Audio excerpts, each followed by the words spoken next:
Chapter 12. Fuck Jive. It was going down. Jeff Fenster and Jive Records made an offer to Alex. We'll give you an $80,000 advance. Now, at this point, and this is very important, Ringmaster had sold 65,000 copies out the trunk of our car. 65,000 copies. All in Metro Detroit, Toledo, and Flint areas. $80,000 was like a slap in the painted face. We knew it, but we were so ready to finally relax and let a major label do all the promoting for us, we agreed to the shitty deal. Jive flew us out to New York, coach, of course. We were all scared as fuck on that plane. It was our first time being on an aeroplane, and we were fucking scared. I remember me and Joey fucking terrified, looking at everybody else on the plane like, look at all these assholes acting like they ain't fucking scared. Look at all these people just reading the newspaper and chilling, acting like they're not fucking terrified. We are fucking staring at each other, staring out the window, gripping our seats, scared to fucking death, and everybody else on the plane was just, oh, I'm just gonna look through this newspaper. I'm gonna flip through this fucking Star magazine. We were like, fuck these idiots, man. We know they're all fucking terrified like us. And now, all these years later, me and him are those idiots. Now we're on the plane, not scared, bored, played out. We've been on so many flights, it ain't shit no more, and we act just like those other assholes. We sit there and fucking flip through magazines like a couple dickheads. But anyway, now we're all fucking scared as fuck on the plane, looking out the window as the plane flew over Manhattan. It was scary as fuck. Even though we were all terrified about flying the whole time, we still made it a point to let everybody on that plane know that we were in a band headed to New York City to sign a record deal. We finally landed and got off that flying hunk of steel. They had a car service bring us to their big Manhattan offices. I'm mentioning all this for a reason. The coach plane tickets, the car service, you'll see why in a minute. At the offices, everybody from Jive Records was there, and there were a lot of people. We met them all. We signed our fucking contract. We had to sign in like 12 different places. I always pictured it there would only be like one line to sign at the bottom of the contract. But no, there was like 29 different parts to the contract that all needed to be signed to make sure that they were thoroughly snaking our ass and there was no way out of it. That's why we had to sign in so many places. Every place we signed was another exit strategy blocked off and stopped by Jive Records. So there was no way out of the deal. We signed every page in 30 places. After all that, that was it. After 5 long years, we finally signed a contract. We thought that was it. We made it. The rest is easy as pie. Cakewalk. Wow, what the fuck were we thinking? Somebody from the record company thought it would be a good idea to celebrate with a big Chinese food dinner. Cool. They were throwing us a little party with the whole staff. We felt like big shots. We thought this was the shit. We thought we were the shit too. One of the first things Jive did was introduce us to something called SoundScan, which monitors actual sales numbers of your CD or record or tape or whatever. It all counts how many records you're selling. Once that barcode swipes across that fucking scanner at the record store, it's counted. Ding! And SoundScan will let you know how many CDs you're selling, how many units we'll say, and that means CDs, tapes, records, whatever, all are equal as one unit. How many units you've sold in that city or even altogether in that country. SoundScan was a very big deal when people used to actually buy CDs. It's nothing no more because everybody fucking downloads and they have a whole new system to fucking count how many downloads you do, and I don't even know how it works anymore. But back in the day, actual physical CDs were the shit, and I miss them. SoundScan brought everything to light. Now remember, every time I talked to Esham's camp, they would tell me, yeah, we're at 150,000 units. Kid Rock was doing the same shit. Yeah, man, my new album, Polyfuse Method, I'm at like 75,000. SoundScan proved they were both full of shit at the time. Kid Rock's Polyfuse Method was right around 4,000 copies, and Esham's Kill the Fetus was hovering around 50,000. We were at 65,000. SoundScan on our own, Carnival of Carnage, was at 30,000 copies without a major label. Right then, all we were thinking was, yo, Jive's gonna give us a video, and ICP is so much about the theatrics that once we have a video, we're gonna go triple, quadruple fucking platinum. Once we got back home, we made a big fluorescent yellow flyer, and in big black bold fucking letters, it read, ICP signs with Jive. We mailed it out to our fan club like it was the biggest news in the world. We didn't get one fucking letter or phone call. The Juggalos really didn't give a fuck. Nobody seemed to care, it seemed like. It was all in our heads. We were all caught up in the major label thing, but the Juggalos didn't give a fuck who we were label mates with or how many mall stores we were going to be selling records out of. To them, we were already as large as we could be. Think about that. The consumer out there on the street bumping your shit, he has nothing to do with the record industry other than he buys music that he likes, or she. You think they give a fuck what label you're on. You think they give a fuck what's going on in the industries, but the Juggalos were right. As we would learn our whole career, they usually are right. The third Joker's card would be called Riddlebox. We didn't understand the name at first, but when the Dark Carnival speaks, ninjas listen. We started out recording on Oceans of Karma. It was like all the records we had done were rolled into one single effort. Mikey Clark had his own fucking studio by now, and for the first time he was like a member of the band. We told him that none of this shit would have been possible without him, and we wanted to go the distance with him by our side. He saw all our stuff starting to happen, and he finally opened his doors to us and opened his fucking arms to us. He was finally down with the clown fully, and it was going down. We wanted to make Riddlebox more theatrical than ever with our voices and sounds to add flavor. Mike introduced us to a ninja named Rich Morel, who would go on to play guitar like a motherfucker. He could also sing and do voices and all kind of shit. And his name became Legs Diamond, the Notorious. We grew closer to Rich over time. He was in his own band called Coup d'Etoile, which was spelt Coupe Detroit. They pretty much sucked, I'll be honest, except for Rich. He was the bomb. We kept hooking up with Rich, and eventually he left his band to join us full-time at Psychopathic. He even became a studio member of the band, so to speak. He never missed a session with us. He did all the guitar and singing on Riddlebox. Rich was definitely the shit, and still is. He still works with us time to time. The last album Rich worked with us on was The Mighty Death Pop, the second Joker's card of the second deck. Rich is still down with the clown. He lives in Upper North Michigan nowadays and fucking does his own thing. We actually released an album from Legs Diamond on Psychopathic Records. It's a very rare CD featuring Legs Diamond, Sugar Slam, and Jump Steady as a group called the Purple Gang, but it's mostly Legs Diamond, of course, and I produced the album. It's called Legs Diamond and the Purple Gang. The album is called Nine Pistolas. Check that rare little ditty out if you can find it. It's dope. Or just order it from hatchetgear.com. Jive requested that we do a remix version of Chicken Huntin' first. They had some lame-ass remix team from New York do the remix, but we hated it. So we took the best from what they did and worked up our own new version that was the bomb. We were sure that shit would blow up. All we needed was a fresh-ass video to set it all off. We weren't with redoing Chicken Huntin' for the third Joker's card, the Mighty Riddlebox. The thing that bothered us, they wanted us to redo it. They loved Chicken Huntin' so much off Ringmaster, they wanted us to do like a rock version of it. And I'll admit, we weren't down with that. We especially weren't down with the remix they did for us. We were like, fuck that, that don't sound like us. We hated it, you know. We didn't even want to really remix Chicken Huntin'. We weren't with it, I'll be honest. We were totally against it. We said, new album, new Joker's card, let's move on. But we were now part of a team, and Jive was supposedly on our side, so we listened to them, and we gave in and let them have their way, and we did a remix of Chicken Huntin' called the Slaughterhouse Mix, which starts off, nah. Check it out.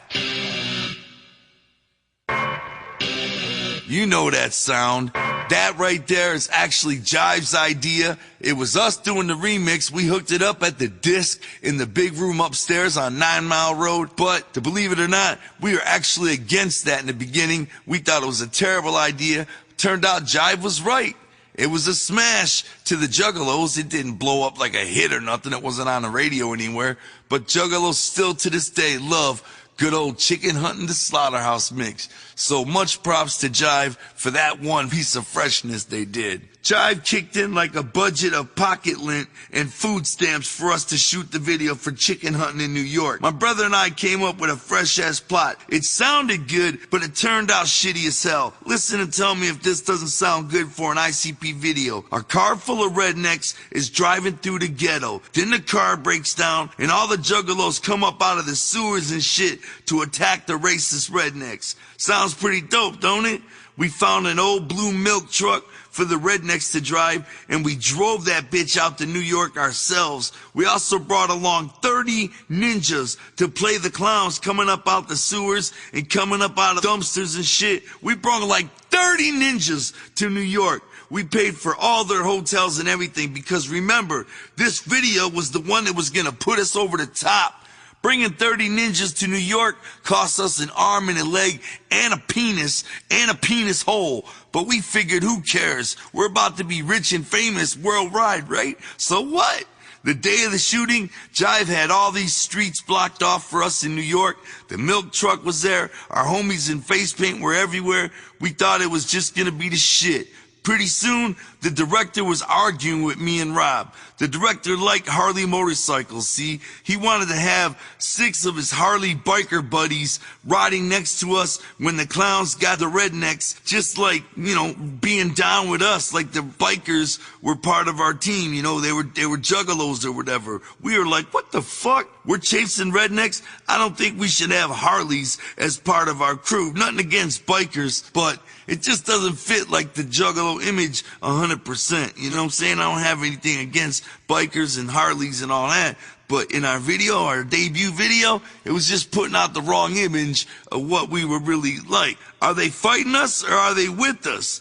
It looked like they were fucking rednecks themselves. That ain't the Dark Carnival. He was stuck on it. The director loved the fucking Harleys. If you see the video now, the Harley guys are in the video and they got clowns on the back of their motorcycles.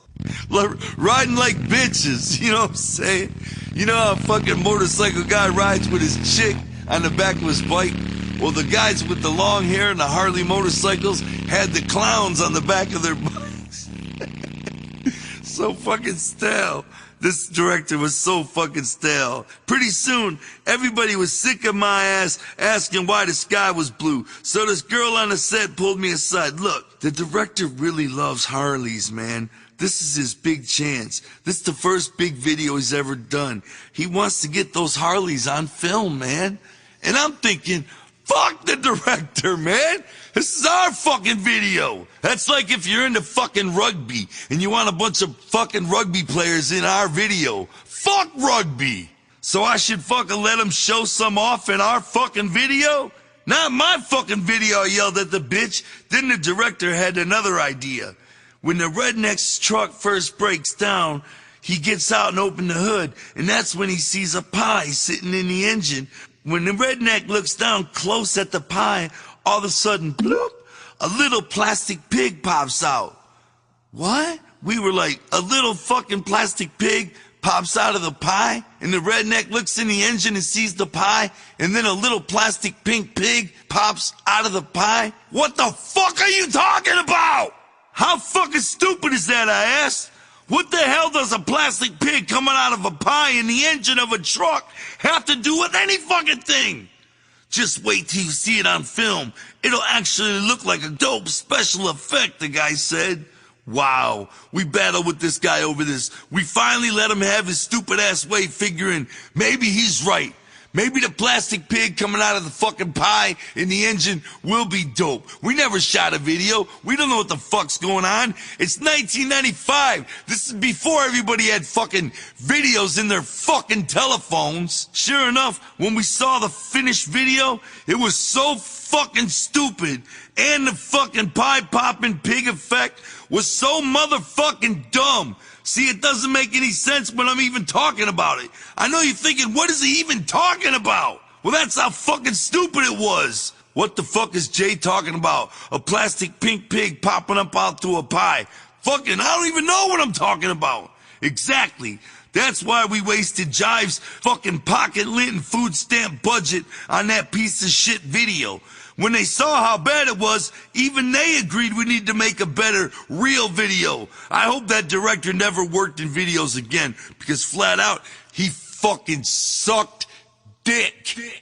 Whoever that director was, man, he should have got socked in the fucking mouth for even fucking our fucking video up. We were just a young band, so eager, so fucking desperate to make it, and he's fucking putting Harleys and plastic pigs and pies and all kind of bullshit. If you see that video today, it's a classic. The first fucking video for the original version of Chicken Hunting, filmed by Jive Records. It's just devastating. Anyway, Jive ended up getting it together, and we shot a real video. My crew and I literally find this point interesting. We really do. On any given photo shoot or video shoot or anything along those lines, you'll always see a lot of hotties standing around. Seriously, whenever we shoot a video, when we do a movie even, or when we're doing a photo shoot, there's always fucking hotties standing around. Either they're like assistants, crew people, makeup people, or whatever, but they always look hot as fuck. Well, right away, from our very first ever video shoot, we learned that all those bitches standing around at the video shoots and the photo shoots and all that shit, they're all out of reach. Untouchable. They won't have anything to do with the band or any of their boys. And we know from fucking years of trying. They'll even come up to you and stick their titties all up in your face while they're adjusting your face paint or whatever. But they'll never let you fuck them. They'll never let you holler at them. They're all friendly, flirty, attractive New York or LA style bitches who spend all their free time with fucking art faggy boyfriends, metrosexuals who eat tofu and shit. Never scrubs like us, you know what I'm saying? They hate you. I've learned that. In the last fucking many moons, I have shot about fucking 50 videos or so, and 2 movies, and I ain't even ever came close to fucking kissing one of them film bitches. Maybe that's why they look so good to us, because we know they ain't having us. Maybe that's what makes us want them more. Now, I hope to God that some other band member ain't out there reading this book and thinking, what the hell's he talking about? I fuck them bitches all the time. Even if other bands get to fuck them vegetarian college film bitches, we sure as hell don't get to, cause we're straight up scrubbing. Get the fuck out my way, I'm scrubbing, stepping in. About a month before Riddlebox came out, we booked a show at the State Theater. See, let me tell y'all something that's not in the book, but it's a reality. When Jive first signed us, all they wanted was an EP at first. They were like, we want to try it out and test the waters and put out an EP. So we decided we were going to put an EP out called The Joker's Gallery. And that's when they wanted Chicken Hunting on it, the remix and everything. It was going to be on the EP, you know what I'm saying? So we started recording The Joker's Gallery. And we did a big show at the State Theater, which is now called the Fillmore, downtown Detroit. It's where we usually always have Holla Wicked, but this was our first time ever playing the Fillmore, back then known as the State Theater, and it was sold the fuck out. 3,000 people, and we called the show the Joker's Gallery Show, and it was at that show that we actually filmed the Chicken Hunting Slaughterhouse version video. They actually wanted us to perform the song 2 or 3 times in front of the sold-out crowd so they could get all the footage they needed, and we were like, fuck you, we're doing the song 1 time. This isn't the fucking ICP Makes a Video show, this is the Joker's Gallery Show. And this is our first time selling out the State Theater. We ain't gonna stop the show and do the same song 3 times just for this fucking video. We're gonna do the song 1 time. You got 1 chance to get it. And because the Slaughterhouse version of Chicken Hunting wasn't out yet, when we did Chicken Hunting, we did the version off Ringmaster, the original version. So these video directors had to fucking deal with it. The guy's name was Paris Mayhew, and he was also from a band called the Cro-Mags, if you ever know your old school punk rock. Anyway, he's the one who directed the Slaughterhouse version of the video, and he fucking schooled it. But yeah, that was at the Joker's Gallery show at the State Theater back in 1995. And all Jive wanted from us at the time was an EP. But halfway through recording the EP, they ended up changing their mind and they were like, fuck it, go ahead and do the album, which meant they were gonna get the Riddle Box, the third Joker's card. We celebrated, we are so happy. Fuck the EP, fuck the Joker's Gallery. Let's get right to the fucking mighty third Joker's card, the Riddle Box. We were crying about doing the EP anyway, because we didn't want to do an EP. It was time for the third Joker's card and we knew it, but we figured, fuck it, we'll put this EP out first and then fucking get right to the album.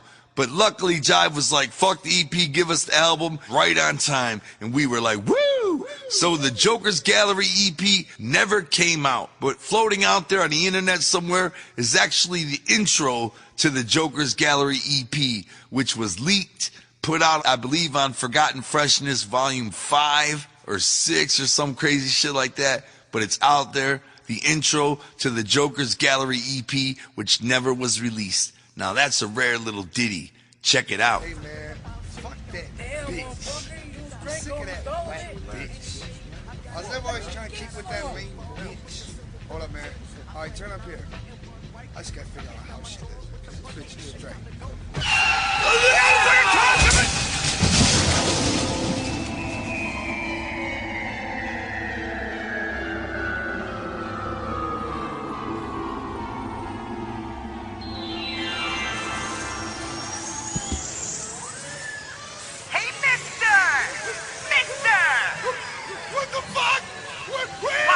Why, this is the greatest show of them all!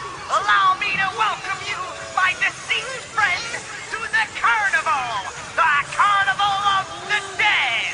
And here, sir, is your ticket! What the fuck? Tickets for what? Where am I? Mister, give your ticket to that man and walk through that door and say good riddance to your life and say hello to your new eternal destiny! Welcome, sir, to the Joker's Gallery! Ticket, please. No! I'm not dead! No! No! I'm not dead! Help me!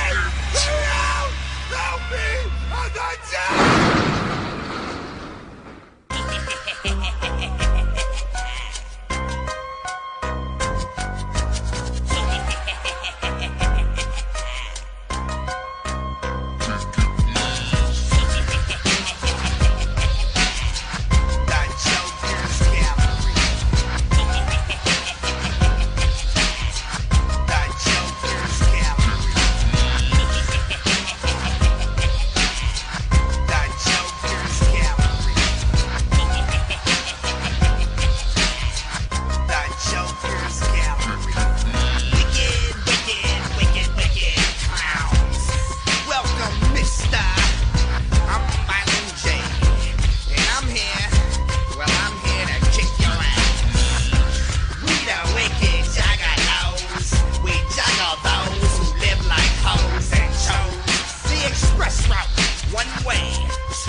was at that show, at the Joker's Gallery show, that we released the fucking image of the Riddle Box, and thousands of juggalos like Vinny the ICP Kid and other ninjas remember the fucking Riddle Box ascending from the sky, the huge banner coming down, revealing the face for the first time in front of the sold-out crowd at the State Theater at the Joker's Gallery show. Legendary. That's also where Shaggy jumped off the fucking 15-foot-high speaker stack into the fucking crowd. The show was just off the hook, and it's forever captured on film in a chicken hunting slaughterhouse version video. Wow.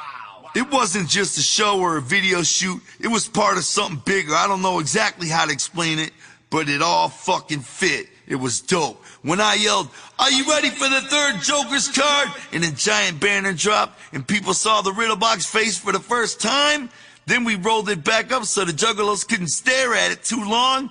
That was between us and them, y'all. This is before fucking internet cameras could spread that shit everywhere. It was fucking a legendary moment, man. And it was between us and the juggalos. It had nothing to do with Jive Records. It had nothing to do with Paris Mayhew. It had nothing to do with the video shoot crew. It was between us and the Lows revealing the third Joker's card. Nobody understood it like we did.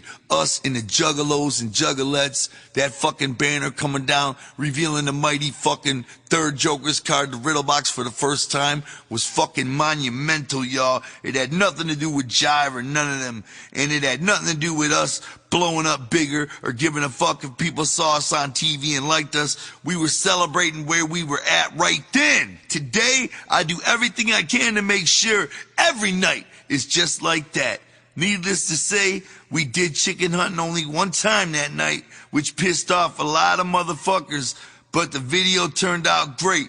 Jeff and Paris were furious. Even so, Paris busted his ass and got it all covered. Even with our difficulties, he still made what to this day many people believe is our freshest video ever. I suppose what we should have learned was to trust our instincts, our own instincts. Right then, we just knew we had this knack for telling the wrong people to fuck off. I guess all that started in New York when we first signed with Jive. See, when we were out there, they wanted to take some photos for Billboard magazine to announce it. All right, well, let us get painted up, I said. Joey and I went into the bathroom of their big office and painted ourselves up. Suddenly, this old dude with an English accent came in the bathroom trying to introduce himself. "Hey, I'm Barry," he said. And then he started trying to shake our hand right there while we were still putting our makeup on. Now, we have this rule that we at least like to be seen with the makeup or without the makeup. But you never ever see us, any photos or anything, putting the shit on. It's either us with it or out it. But we don't like anybody to see us applying the makeup. That is where we transform, and we don't want nobody witness it. Not even this guy named Barry trying to shake our hand in the bathroom at Jive Records. "Hey man," I said, "we're putting our makeup on right now. Can you wait outside because we never like to be seen without it or with the makeup. You know, we like to be seen with it on, and that's it. And you're seeing us in the illegal stage right now." Billy got up and shoved the old guy backwards and out of the fucking door before he could even explain himself. We finished our makeup and went back into the hallway. Jeff Fenster came up to us wearing a big fake smile of a corporate kiss ass. "Did you guys meet Barry?" "Who?" we said. Fenster's face dropped. "The guy who ducked in to say hi when you guys were in the bathroom getting ready. That's Barry Weiss, the president and owner of Jive Records, Joe." We had to boot him out of the bathroom because he came in while we were putting our makeup on. "Oh yeah, man, we met him, I guess." Man, fuck that guy. That might have had something to do with our ultimate failure on Jive.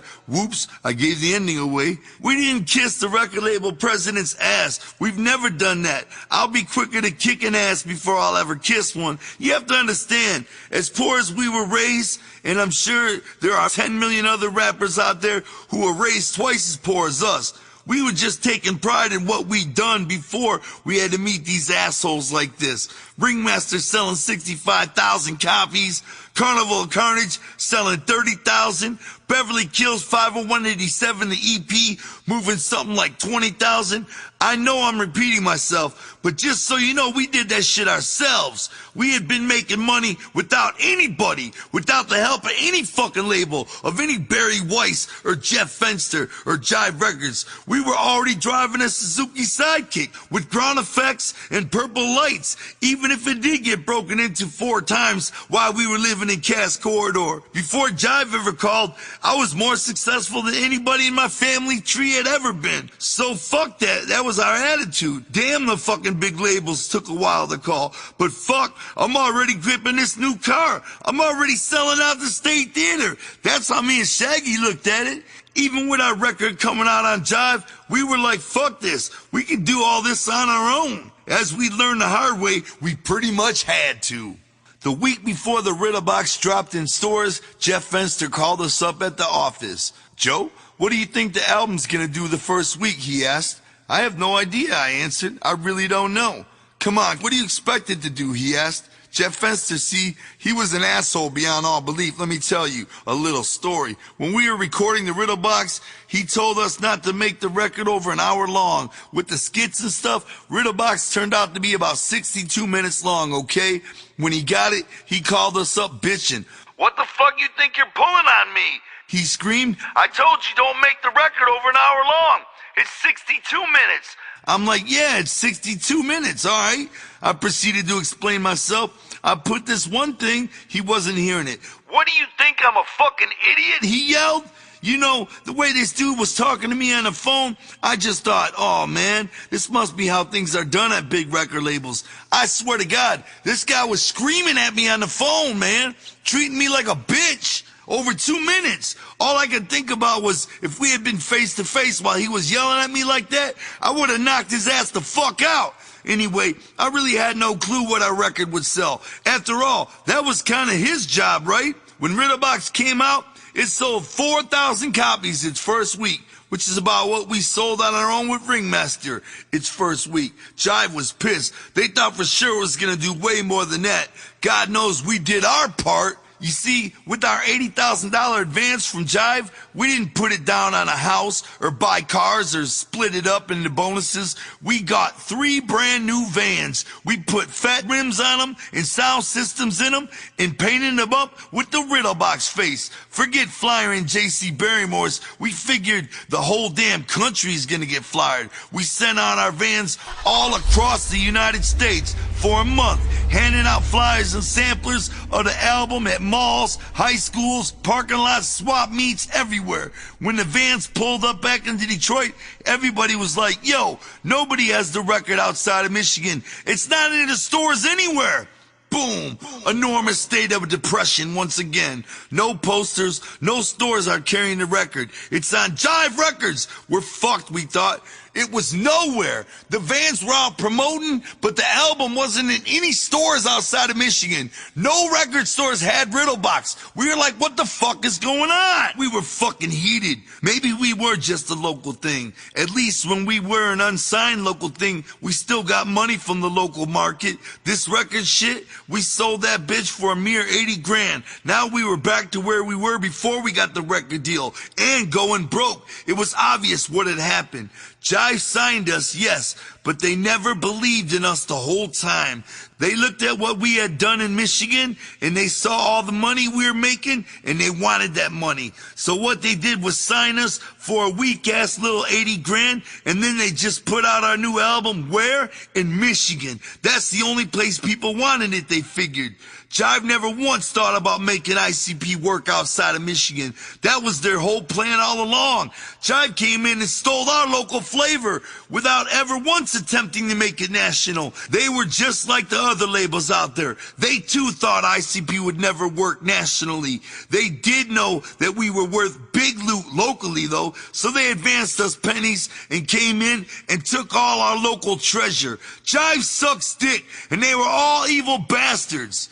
We knew we weren't gonna make money off the record beyond our advance. We knew 80 grand was all we were gonna get for Riddle Box, ever. Our hope was that if Riddle Box somehow blew up, we could at least sell Ringmaster and Carnival Carnage nationally. Even with our new album only available in Michigan, just like the rest of our shit, we knew we could blow it up nationally. Jive wasn't gonna do the job, so we suited up and did the fucking job for them. There was no way we were gonna let the mighty third Joker's card only be heard in Michigan. We met up at the office and we did a whole Dart Carnival ceremony where we blindfolded Alex. He threw a dart at a big map of the United States. The dart landed on Dallas, Texas. That was it for us. Dallas would be our new Detroit. We knew we could blow up anywhere if we just put the heart and the work and the labor into it. We knew we'd fucking do big numbers if we went there and did the work with our 3 Riddlebox vans and all the fucking samplers, the thousands and thousands of samplers we pressed up for the Riddlebox, which, by the way, if you happen to own one of those samplers on CD for the Riddlebox, that too is a fucking collector's item. Right then and there, we said, let's go to Dallas and blow ICP to fuck up. If we can blow up in Dallas, then we know we're not just a local thing. So we packed up our 3 brand new Riddlebox vans, full of them bad boy samplers and giveaway shit, and we put 2 ninjas in each van and headed out to Dallas and did what Jive should have been doing all along. Billy, Rob, Rudy, myself, Rich, and a ninja named Kelly moved to the Lone Star State with one objective: promote. I remember on the way out there we were promoting. On the way to Dallas, if anything was hype, if we came across anything that was dope, we fucking promoted. And I'll never forget, one time we were driving through Arkansas and it was pitch dark nothingness. We're just driving along, our 3 vans following each other on the freeway, and suddenly off to the left, everything was lit up. It was like, what the fuck is going on over there? We could see all this light emanating from the middle of nowhere. So we got off at that exit and we followed those lights. We were like, there's gotta be something going on. And we got there and arrived. It was a local football game going on in the middle of nowhere. And everybody was at this high school in this football game. I mean, the whole fucking city was there. And we thought, perfect. So we pulled our 3 fucking Riddlebox vans with that snake face on the side of them. We pulled it right into the area where the football game was going on. Each van bumping the Riddlebox. And what happened? The game actually stopped. The whole fucking crowd went silent and all eyes were on us. Suddenly, 5, 6, 7 police cars all fucking pulled up surrounding us all around. And they were like, what the fuck are you doing here? And who the fuck are you? We were like, man, we're fucking the Insane Clown Posse. We're just promoting an album. We saw the lights off the freeway, so we came to give out some free shit to promote our album. They were like, check this out. We're gonna fucking escort all 3 of these vans right back to that fucking freeway, and you're gonna get back on that freeway and get the fuck out of this town and never look back. We were like, whoa, yes sir. So those cop cars were in front of us, on the side of us, and behind us, all the way back to that freeway and onto that on-ramp, and we did it. We got on that freeway and we never looked back. We were actually scared they were gonna lead us to a field and beat our fucking ass, true redneck cop style, but they didn't. They led us right to that freeway and we got the fuck out of Dodge. Wow, what a trip. I wonder if anybody in that town recognizes and remembers that Riddlebox symbol on those vans, because that was legendary. The game actually stopped. The whole fucking game stopped, and all eyes were on us, man. Wow. My mom told me, when you do the audio version, make sure you tell a story about when you got off the freeway and went to that fucking football field. So I just told you, it's not in the book, but it's in your head now. Woo! Thanks, Ma, for reminding me. We spent our own loot to run full-page ads in their weeklies in Dallas. We handed out free samplers at all the fucking high schools. At 3 o'clock, we'd be at 3 different high schools handing out samplers right by the front door. We fucking shot JR and everything. I got to know the Dallas area like I know my own butt. The rest of the psychopathic crew stayed in Detroit and kept making money to send to us. It was expensive as hell, but we loved it. We stayed in Dallas spreading clown love for 2 fucking months. Promotion? Tried 24 hours a day, 7 days a week. Even though none of the record stores carried ICP when we got there, by the time we left, they all had it. We lived in Dallas, and there was an area called Deep Ellum full of clubs and bars, and we'd hit that bitch up every night. We even hit up nearby Fort Worth. We knew exactly how to promote because we had mastered it in Detroit over the last 5 years. Dallas even had Kinko's, so we mastered the entire city. I remember looking forward to Wednesday nights at the Sportatorium, where Rudy and I would take a stack of flyers and sacks of samplers, and we'd promote the Confederate wrestling shows. We love that shit. To this day, I hold a special fucking place in my heart for the city of Dallas, because everybody was so fucking cool. I remember promoting them high schools, and a principal came marching out to the van, and we're like, oh shit, here he comes. And he got up to the van, and he's like, what are you guys doing? And we're like, we're handing out the fucking samplers, you know? And he's like, you guys should be on the other side of school. That's the main exit. That's where everybody's coming out. We were like, oh shit, thank you, sir. And fucking drove around to the other side. We couldn't fucking believe how cool everybody was. Dallas is just a special place. And all the bitches have big fucking round asses. I love Dallas. There's something in the fucking water that makes bitches have big round fucking booties. It's the shit, man. We still love Dallas to this day. I remember that shit. By the time we were done, the vans weren't new anymore. We were tired, broke, and ready to go home. The final conclusion? Well, now there are 2 clown towns instead of just one. We now had Detroit and Dallas. I called Jeff Fenster. Jeff, I'm calling you from Dallas. We've been here for a month. I gave him the whole rundown of what we've been doing. Hey, have you been looking at SoundScan? Do you see the jump up in sales going on in Dallas? We went from selling 25 copies of Riddlebox a week to about 1,500 a week now in Dallas. It's getting louder and louder because we came here, Jeff. We worked the fucking record the way you guys are supposed to work the record everywhere. Now it's selling in Detroit and Dallas. This means we can sell anywhere if it's worked properly. ICP can be successful nationally if you just give it the love you're supposed to. I hung up the phone and rode off into the sunset on Joey's back.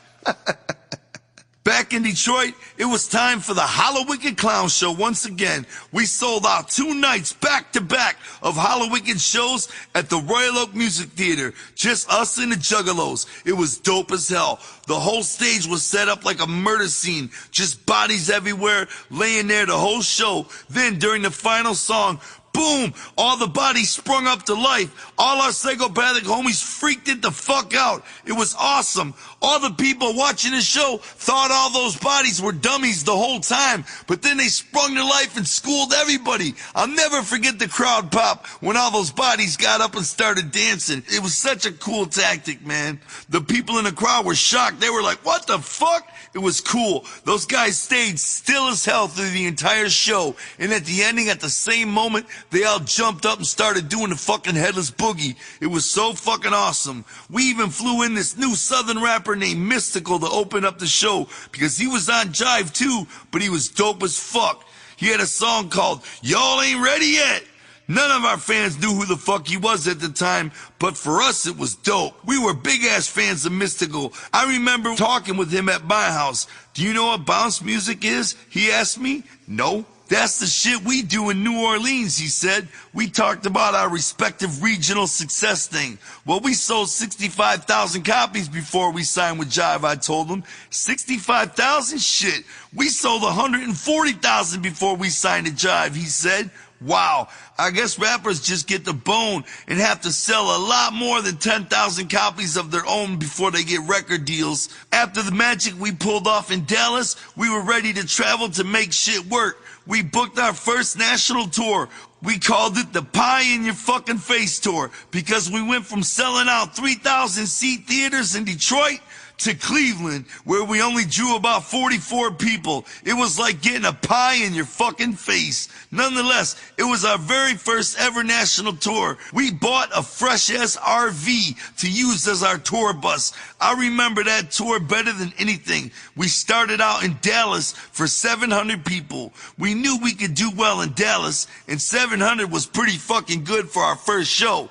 Then we drew 50 people in Kansas, and in St. Louis another 50, in Minneapolis 50. Pretty much everywhere we went, there was 50 juggalos. Playing for 50 juggalos in other states was like playing for 5,000 to us. We couldn't believe that 50 fucking people had actually come out to see us out of state. Every night, we put on the best show we possibly could. We came home, we are out of money. The RV was breaking down. Riddlebox was stuck at about 100,000 sales. We hated our label Jive more than anything. And worse than all that, Billy almost lost his life, along with his boy Rob too, in a shootout on Gratiot Avenue. What happened was Billy and Rob too were out promoting in the Riddlebox van, and there were these suburban gangsters who pulled up next to him at a traffic light.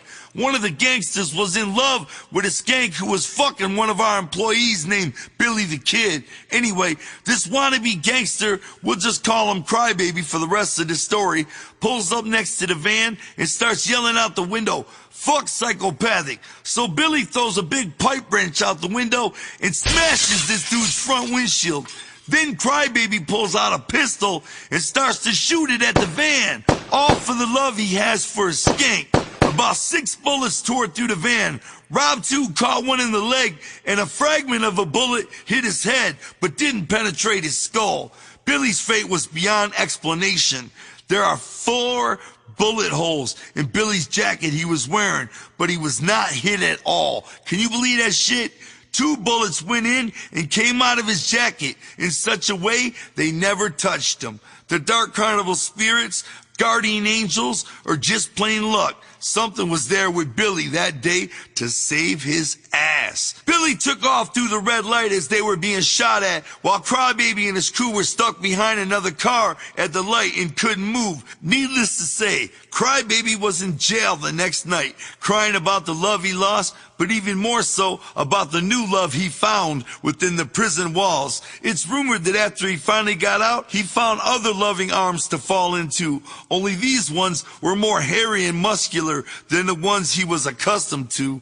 On top of all these bad mishappenings, the Dark Carnival was calling. It was now time for the 4th Joker's card. It was taking form in the nether void. Uh-oh, what the fuck are we gonna do? We ain't giving another album to Jive no matter what. Fuck that. I'll die before we have to promote another album all by ourselves while they sit and get paid. Fuck this. Alex! What the fuck are we gonna do? After our first tour, coming home was like coming back to reality. It sucked. We were stuck having signed a contract with the devil. Riddlebox was now at 100,000 copies. Alex had that look in his eye, the look of a ruthless businessman. In other words, he just looked normal. "Listen," he began, "I've got incredible news.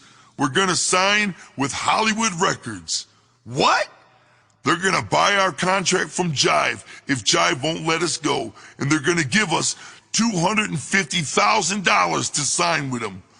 What?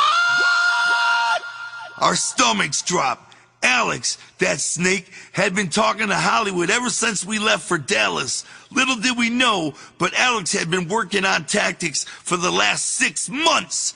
Alex is one shady, sneaky snake, and thank God he's on our side. Did you say Hollywood Records wants to buy our contract off Jive and then give us $250,000 to sign with them? We thought for sure Jive was gonna drop us because we didn't sell anyway. Well, it wasn't time to pop the Fago just yet. Jeff Fenster called. Alex put him on speakerphone. "You know what? You guys have done something incredible," he said. "Riddlebox is at 100,000 copies. We've decided that we're gonna hang on to you guys for another album." "What?"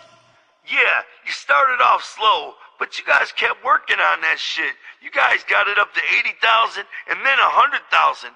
What you did in Dallas was really impressive too. We're gonna keep you guys on for another album. Ain't that cool?" In other words, this was what Jeff was really saying. "Yeah, man, we thought we'd get maybe 70,000 out of you guys in Michigan. That would make us some good money. But much to our surprise, you guys went out and spent your own money to promote the album, and you guys ended up working Riddlebox all the way to 100,000. Now we're super paid off, you idiots. We want you guys to do it all over again with your new album. Please open your butts a little wider so we can fit another big dick up in there. Alex just put his head down. Give me the phone. Give me the phone, I yelled. Alex held me back. He wanted his first crack at Fenster. He grabbed the phone. Look, man, we worked that record out of our own money. That's why it sold what it did. We did all of that. Fenster was all smooth about it. Yeah, there were some problems, I'm not gonna lie. Then he dropped the bomb. I never told you this, but some of the people at the label thought chicken hunting was racist toward black people. They thought the whole clown makeup thing was you guys making fun of black people rapping. What? Our own fucking label thought that? People at the label believed that's what it was about, so they refused to work it. Those people are gone now, and we got different employees working here, so the next record will be a lot better the next time around. I grabbed the phone out of Alex's hand, a really stale move, I know, but I was furious. I schooled Jeff Fenster for the first time in my life. Jeff, this is Joe. There's no way you and your label will ever get another album out of ICP ever. I don't give a fuck how many albums you got coming out from us in that contract. We'll never hand in another album to you. Oh, but I wasn't done yet. You know how many records we've sold on our own? Riddlebox, we sold that on our own too. All you did was ship the fucking record to stores. You didn't do shit for it. So we're gonna record our next album and release it ourselves. What are you gonna do? Throw us in jail? Sue us. We don't give a fuck. We're broke anyway from spending all our money doing your fucking job. But Jive wouldn't budge. That meant that Hollywood would, in fact, have to pay up the ass just to get us off Jive Records. We would also have to pay points from our next 4 albums that would have to go straight to Jive. It was a nightmare. But for some incredible reason, Hollywood Records was actually willing to eat it for us. I don't know why Hollywood Records saw what they saw in us. It's a miracle. And the crazy thing is, Hollywood Records is owned by Disney, but they came in and actually bought our contract off of Jive Records. And Jive had to get what's called an override, which meant they still got paid off our next 4 albums. Even though they were supposedly going to be coming out on Hollywood Records, Jive was still getting a piece of it. Wow. It took Hollywood and Jive 4 months to iron out the whole new contract thing, but we didn't waste that time. We got back in our own Fago-stained Riddlebox vans, put on our clown makeup, and went out on the Omen tour. Get ready for the 4 Jokers card. This tour was far worse than the first. It was an adventure every night. We played Rochester, New York at a supper club.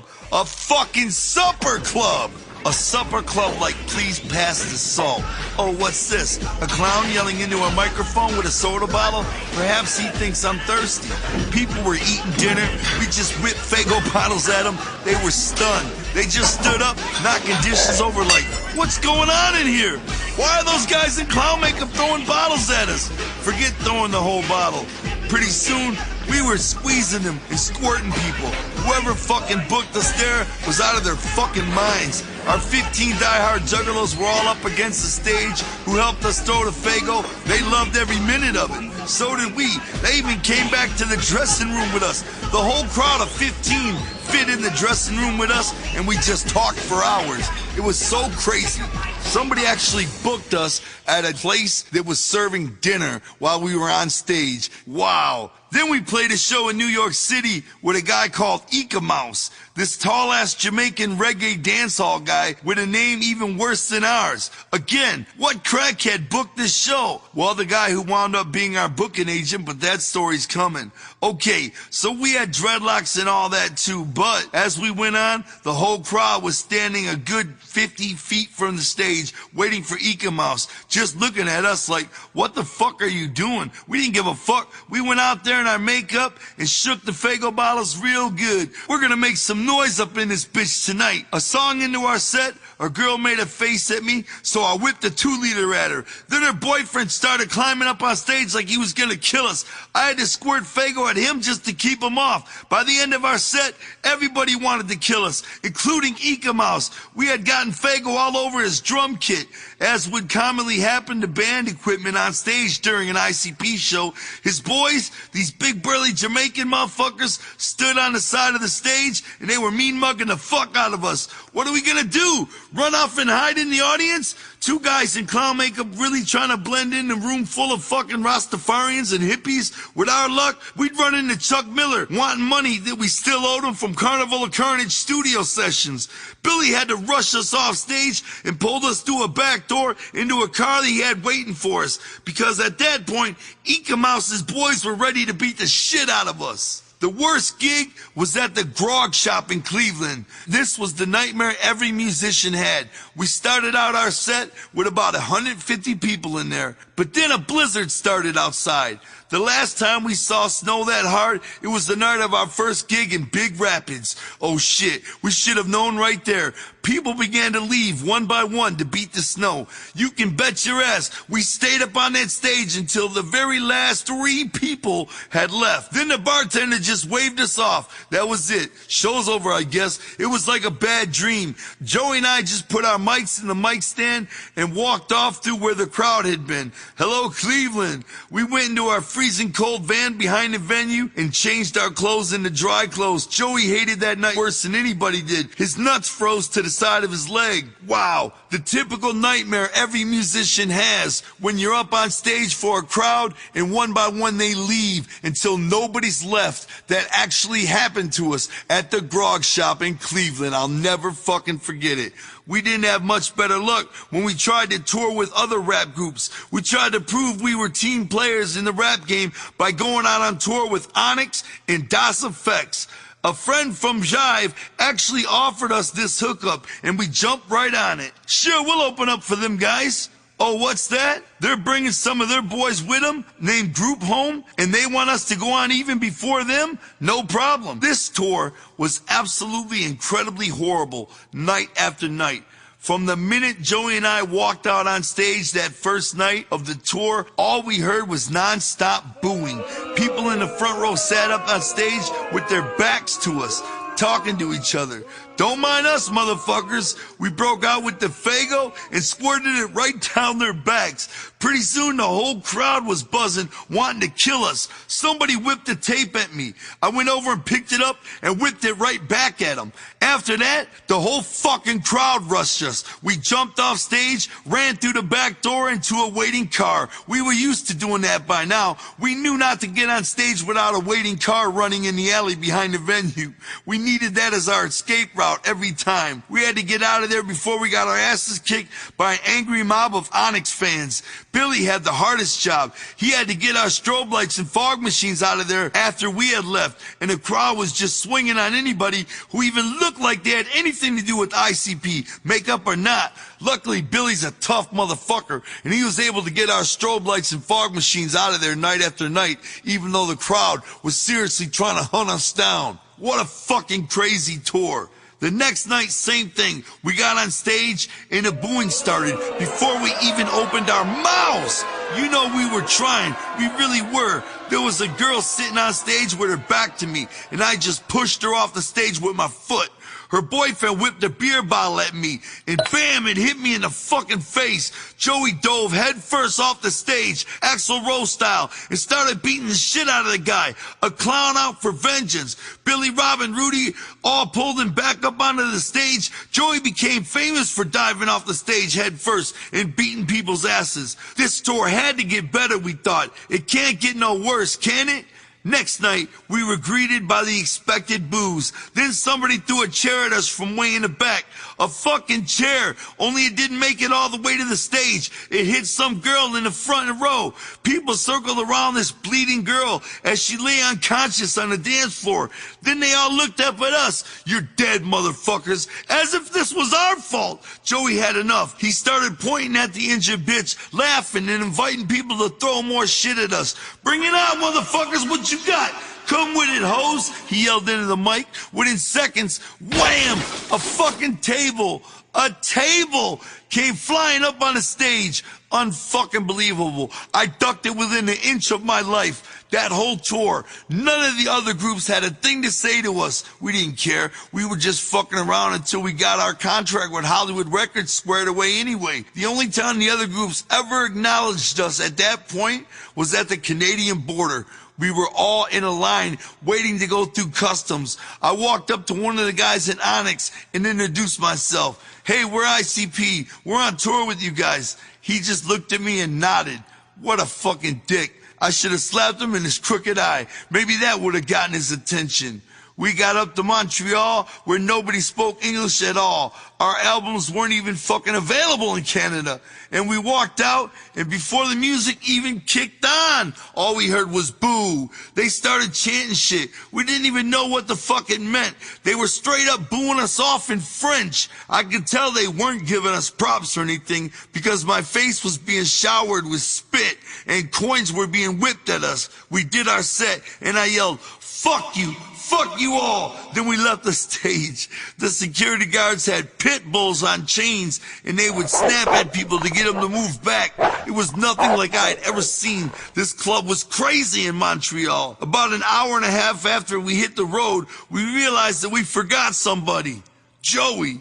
There he was, lost in Montreal, knowing no kind of French or nothing. The gas station had closed by the time we got back there. We finally found Joey sitting outside of a closed French pizza place, freezing his ass off, almost dead. Okay, maybe there was some cultural mistranslation, it being Canada and all. Besides, in a few days, we were playing a city we had played before, Charleston, West Virginia. We figured we at least had a fighting chance. At that show, the whole crowd was in the back, the very back, the whole time we played. Nobody booed, nobody did nothing, nobody even watched. It was worse than a sound check. Right after we got off the stage, an announcement came on the PA. All right, everybody must get out and leave unless you have a ticket for the Onyx show. They put us on before the doors even opened. We were playing like the sound check for the happy hour crowd or some shit. All this was just humiliating. This entire tour, the Onyx Das Effects tour, was a fucking nightmare until it hit Flint, that is. Flint, Michigan. It was then that Onyx saw nothing but painted faces and the biggest crowd of the tour so far. 2,000 Michigan juggalos showed up in that bitch. All of a sudden, we were going on last. This is true. We got violently booed off every stage we played on that tour until the tour finally came to Michigan, the first stop in Flint. Suddenly, ICP was headlining. That's how powerful we were in Michigan and in Toledo, Ohio. Everywhere else, the rest of the country except Dallas, we were nothing. Onyx, of course, wanted more money that night because there were so many people out there in the crowd. It was our show, and Alex was the official promoter, so just to get them to shut up, he gave them an extra $500, even though the truth was they hadn't sold one fucking ticket that night. It was our house, and they knew it when the crowd broke out with the ICP chant right over their fucking set. That night in the dressing room, for the very first time, they finally asked us, "So who are you guys anyway?" Toledo and Detroit were the same fucking thing. Those were the clown towns, our clown towns, and we went on last. We had a big party after the Detroit show at our apartment downtown. We invited Onyx and Das Effects, our road crew, all our psychopathic homies, and of course, we invited mad bitches. The party was going fine until we heard this girl screaming from our brother's room. We opened the door, and two of the guys from Onyx's crew and three other road guys had this girl in the corner of the room looking like they were about to fucking rape her or something. She was all crying, so my brother, the honorable one, as always, spoke up. "Why don't you guys just leave her the fuck alone?" They all stopped and turned around dead serious. Joey and Billy and everybody mean mugged them, and they were mean mugging us right back. They saw they were mad outnumbered. "All right," one of them said. They went downstairs and walked out the front door, and that was it. We dropped off the tour after that. Fuck that shit. We had a Joker's card to drop. But wow, can you believe that shit? Violently booed off every stage we went on till we got to the three clown towns, Detroit, Flint, and Toledo. Then it was suddenly filled with thousands of juggalos. What a crazy fucking experience that was. The Onyx, Das Effects, and ICP show. The funniest thing is, today, we're super down with Onyx. They're our boys. We talk to them on text all the time. They've played The Gathering multiple times, and we're actually going to do another tour together. ICP and Onyx. They're still kicking ass, especially in Europe, and they're mad cool, mad humble. Everything's cool between us now, but back then, it was just crazy as fuck. After we came back home from that terrible tour with a fresh ending, Alex, the super ruthless manager that he was, figured out that after we were off Jive officially, we would be on our own for 2 days before we would be officially signed to Hollywood Records, because we were gonna fly out and sign with them in LA. So we put together an EP entitled Tunnel of Love, full of love songs only we could come up with. Shit like Super Balls and the now forever infamous song Prom Queen. Everybody always remembers their high school prom.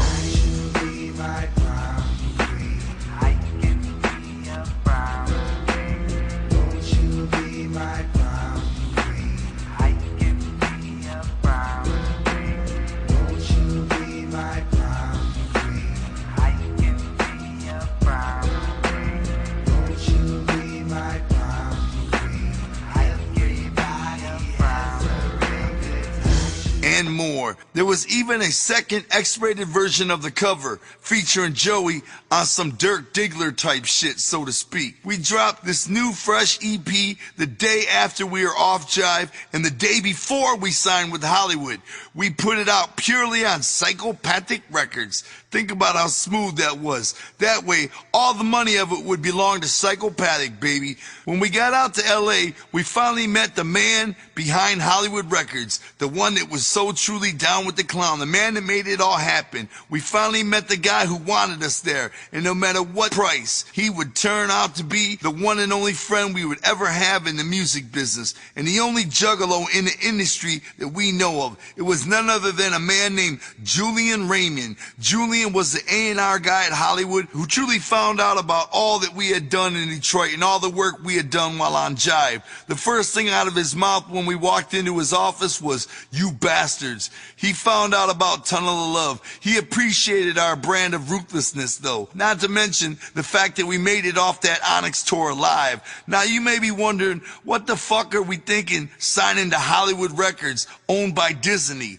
Well, the way we looked at it, we weren't signing to Hollywood Records, we were signing with Julian Raymond. We learned from Jive that we hadn't signed with the label, we had signed with an asshole. To his credit, Julian Raymond blew our fucking minds. He knew every ounce of music we ever released. If he was even fronting, he was doing a damn good job because his office was mad deep in ICP shit. To this day, Julian is a for real ass juggalo. He was pretty upfront about the whole Disney thing. Yeah, we're owned by Disney, but that doesn't mean anything, he insisted. Disney owns Miramax Films, and they put out movies like Kids, about them kids having AIDS and shit. They also put out Freddy Krueger's movies and all that shit. Disney just owns Hollywood like they own ESPN. We run the label though. We put out what we want, and we want you. Once he had us convinced, he started talking from his heart.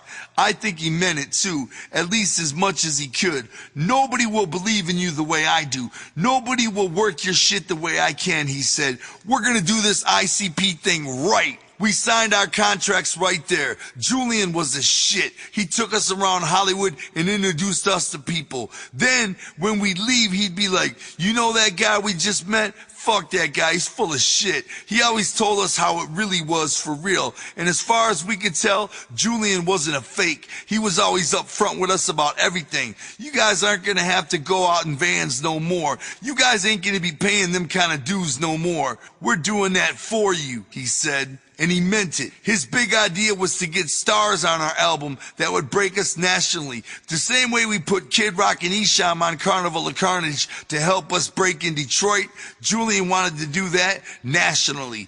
He had us convinced that just because Disney owned them, that didn't mean shit. We could be as ruthless as we needed to be. He knew we were still a little shook from the whole jive thing. I explained it to him like this. What happens to most bands is they get signed, thrown against the wall by the label, and if it doesn't stick, they're over. Well, Jive threw us against the wall. We didn't stick, but we climbed back up on that fucking wall. And Jeff Fester was like, okay, we'll keep you for another album. Well, no, you won't, motherfucker, because you didn't throw us at the wall hard enough. You missed the fucking wall, asshole. Julian Raymond understood. That night, he invited us over to his house so we could meet his wife, Dory, and have dinner. Dory was absolutely stunning in 2 different ways. She was the sweetest, nicest person we ever met in all of California, and she was absolutely supermodel beautiful. Unlike other A&R guys we dealt with, Julian never once cheated on his angel of a wife. Just seeing how faithful Julian was and always hearing how much he loved his wife and family allowed us to trust Julian more as a human being. Having dinner with him and Dory, I realized Hollywood was the exact opposite of Jive. We learned just how different when we got our first royalty statement from Jive Records. Remember the Chinese food feast that the Jive staff had with us the day we signed with them? Oh, well, we paid for that out of our royalties. The hotel we stayed at, we paid for that too, as well as the car that took us around from the airport and the coach plane tickets.